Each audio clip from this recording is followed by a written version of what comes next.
আসসালামু আলাইকুম।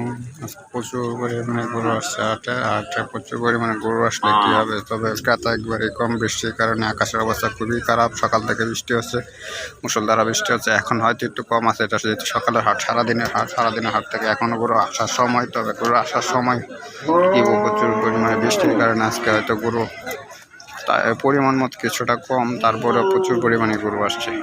যে পরিমাণ আসার কথা তার থেকে একটু কম আসে, তারপরেও অনেক পরিমাণে প্রচুর পরিমাণে। এতে যেত হাওড়া এলাকার দিকে গরুর হাটটা, সিলেট হাওড়ার দিকে, সুনামগঞ্জ হাওড়ার এদিকে পড়ছে।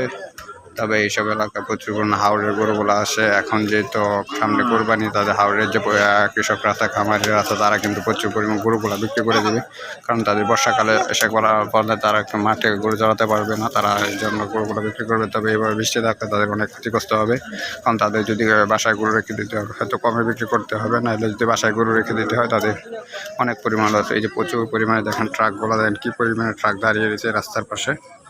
সবগুলা ট্রাক গরু নিয়ে আসছে।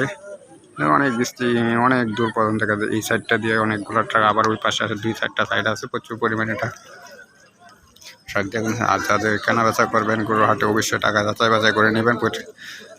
জাল টাকার প্রচুর ছড়াছড়ি থাকে পশুর হাটে। আশা করি আপনারা বুঝে শুনে হয়েছে। এদের ছোটো গাভীর সাথে বাচ্চা সহ বিক্রি করার জন্য নিয়ে আসছে হয়তো। যারা পালার জন্য গরু কিনবে তারাও কিনতে পারবে, যারা কোরবানির জন্য গরু কিনবে তারাও অবশ্যই কিনতে পারবেন। হাট থেকে গরু প্রচুর পরিমাণে গরু আছে আজকের হাটে। তো সামনে হাট থেকে হয়তো রেগুলার হাট থাকবে, প্রতিদিন হাট থাকবে হয়তো। এখন সাপ্তাহিক হাট, সাপ্তাহিক মঙ্গলবার হাটটা সামনে।